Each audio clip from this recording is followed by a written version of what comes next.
Hi and welcome to the Junior Factor. I'm Jason. And I'm Connor. Tonight's main topic is celebrating Christmas politically incorrect. Also, Thoroughly Modern Millie, the new production Wethersfield Teen Theater is coming out with. We'll have more on that tonight.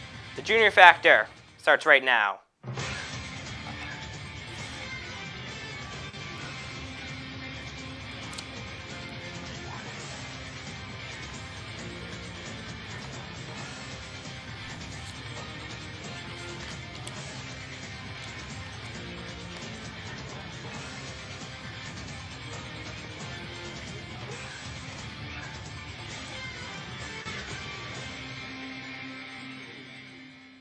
Hello and welcome to the Junior Factor. Our main topic tonight is celebrating Christmas politically incorrect. Well, according to a 2003 Fox News poll, 96% of Americans celebrate Christmas. Now, in our schools, there are no Christmas songs at all. As a matter of fact, teachers don't even say Merry Christmas, they say Happy Holidays. But it's not offending anybody just to say Merry Christmas. If they celebrate a different religion, you can say, Happy Kwanzaa or Happy Hanukkah. I'm fine with that, but I think you have to acknowledge Christmas because that is the main celebration of this country. We've celebrated it for thousands of years. It was a celebration before this country was founded, even. Yeah, that's right. Now, in the past few years, students have been giving out candy canes with attached cards explaining the meaning of Christmas to fellow students in the classroom.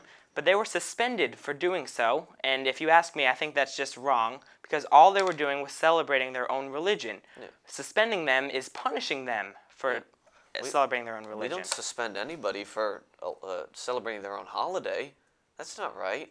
We can't condemn them for that. They're allowed to celebrate their own holiday. There's no problem with that. And you know what? Here's a suggestion for our school.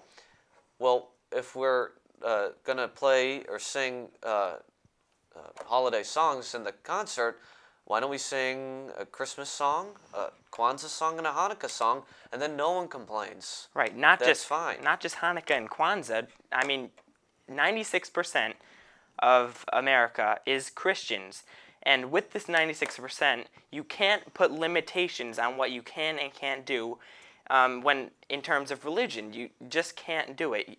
Christmas needs to be more educated in schools. That's right. And really, to say that celebrating Christmas is wrong to kids, to young kids that believe in Santa Claus and all that, it's not a religion thing for everyone, I mean, Christmas is a time for getting together. It's getting together, and it's a time for happiness and joy and giving gifts to each other. I mean, there is people do, as a matter of fact, 90% of the people recognize Christmas as the birthday of Jesus Christ, but it doesn't mean they have to impose their religion on people. You don't have to impose your religion on anybody. I'm not telling people to do that, but you are allowed to celebrate your own holiday, and you can celebrate it with people in school, friends, and family. There's no problem with that. Exactly right.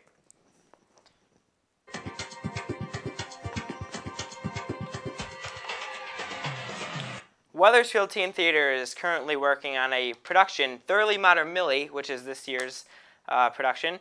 It's actually going to be shown in a few days. It's going to be shown on July 23rd, 24th, and 25th at the Wethersfield High School. Tickets are $8 for adults and $5 for children and seniors. Tickets will be sold at the door, and doors open at 7:30 p.m. So anyone that lives in Wethersfield or any surrounding towns, if you want to come by and see the show, I promise you that it'll be great. A lot of work was put into this production, and Teen Theater is really a great opportunity for kids to stay in contact with their friends over the summer. And also, I know the Pit was lacking a few people this year, so if anyone is musically talented out there in Wethersfield, I'm sure they'd have them on board in the Pit. So come by and see Thoroughly Modern Millie July 23rd, 24th, and 25th. Well, although we are a day late reporting this, yesterday, July 20th, was the 40th anniversary of the Apollo 11 moon landing. Buzz Aldrin, Neil Armstrong, and Michael Collins were the first 3 men on the moon. So we congratulate the 3 guys and NASA on their 40th anniversary of one of the greatest feats in scientific history.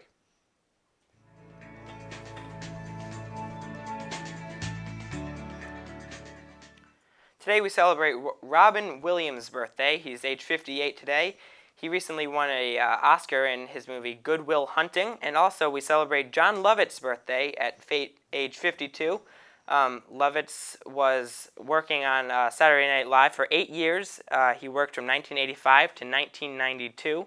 So happy birthday to Robin Williams, age 58, and John Lovitz, age 52.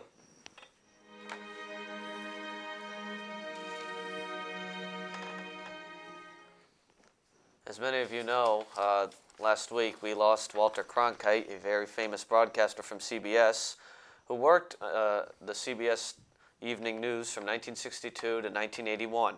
He covered such stories as the Apollo 11 moon landing, the assassination of JFK, and the Vietnam War. He even went to such great lengths as going to Vietnam during the war, which just proved his determination and dedication to CBS. He was known as the most trusted man in America. Walter Cronkite was 92 years old, and we extend our sympathies to his family and friends. And also we wish everybody at the CBS Evening News that they succeed in Cronkite's steps, as he was, well, one of the most popular men ever on there. Time now for Pinheads and Patriots. Our Patriot tonight, Walter Bruning, the world's oldest man. He was recently crowned this title just a few days ago. He is now 112 years old. A man in Britain was the former oldest man in the world. He just recently died at age 113. So congratulations to Walter Bruning for this great accomplishment.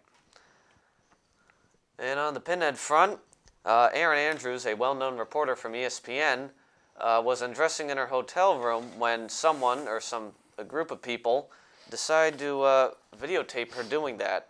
And unfortunately, this is a violation of her privacy, and this is wrong to do. And if you ever find this video or it is emailed to you, do not click on it because it will cause a major virus on your computer. So the person who did this, or the group of people that did this, are pinheads, because this is wrong to do to anybody. That's right. Now we have some comments and questions from our YouTube page. This one's from Jump4816. It says, I've watched all of your videos and have seen the episode of The Junior Factor in which you have a debate with your technical producer, Scott. The problem is that it was not a debate, it was a discussion. In order to add credibility and to further provoke thoughtful insight of the world of politics, you should have a guest with different views, such as myself. Without these views, your show will continue to look biased and sound like the Republican Bible. First of all, if you ever want to come on, be our guest. We'd love to have you on with any topic. And second of all, I don't know if you watched the whole debate, but Scott did have different views. Yeah, I was moderate on it. I wasn't totally for it or against it. So it's not fair to say that we were all against the death penalty, because we weren't. That's right, and I'm just going to leave you with this. Our show is not biased, because when you look at the bigger picture and all these network stations, CNN, NBC, they're all very left-leaning. We're just giving the public a different side to this whole political world. And the next comment is from Senior Factor. Not letting two people that love each other get married is mistreating them in my book. Well, that was a comment on our discussion of gay marriage. You can look at that on our YouTube page. Unfortunately, the Senior Factor does not respect our opinions or many other people's opinions, but we do respect theirs. All right, wrapping up now with the Junior Factor, we thank you for watching. If you live in Wethersfield and would ever like to come on for a debate, you can email me with whatever you want to talk about, and we'll love to have you on. And remember, stay on the right path. Don't stray too far left. Thank you, and have a good night.